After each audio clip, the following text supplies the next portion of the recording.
شروع اللہ کا نام لے کر جو بڑا مہربان نہایت رحم والا ہے۔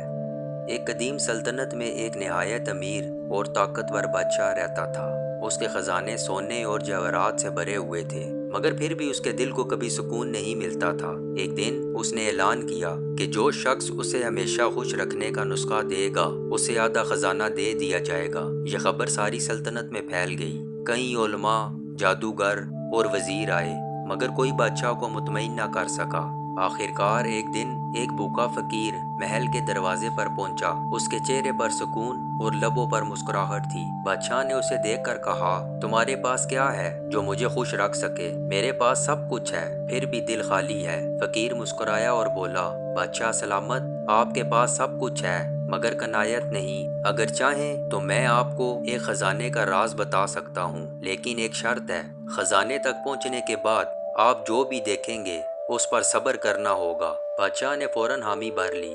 فقیر اسے جنگل کے اس حصے میں لے گیا جہاں زمین میں ایک بڑا زنگ آلود صندوق دفن تھا۔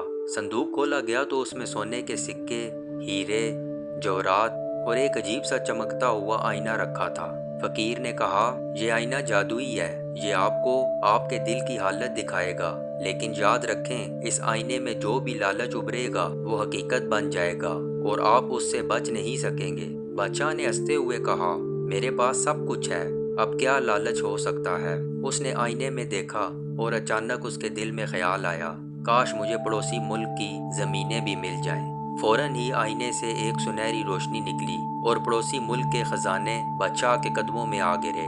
بادشاہ خوشی سے پاگل ہو گیا، لیکن اس کے دل میں پھر نیا لالچ اٹھا، کاش دنیا کا سب سے بڑا ہیرا بھی میرا ہو جائے۔ ایک لمحے میں وہ بھی اسے مل گیا۔ فقیر نے بادشاہ کو خبردار کیا، بس کرو بادشاہ سلامت، یہی لالچ تمہیں برباد کرے گا۔ مگر بادشاہ کی آنکھوں میں لالچ کا پردہ پڑ چکا تھا۔ اس نے کہا، کاش موت مجھے کبھی نہ آئے، میں ہمیشہ جیتا رہوں۔ یہ خواہش سنتے ہی آئینے سے ایک سیاہ دھواں اٹھا اور خزانے سونے سے پتھر میں بدلنے لگے۔ محل کے ستون ٹوٹنے لگے، زمین ہلنے لگی اور بادشاہ چیختا رہ گیا۔ فقیر نے افسوس سے کہا، یہ ہے لالچ کا انجام۔ خزانہ صرف ان کے لیے رحمت ہے جو کنایت کرتے ہیں۔ آخرکار بادشاہ کی ساری دولت ریت میں بدل گئی اور وہ ایک ٹوٹے ہوئے تخت پر اکیلا بیٹھا رہ گیا۔ اس دن اسے احساس ہوا کہ خوشی دولت میں نہیں بلکہ شکر اور صبر میں ہے۔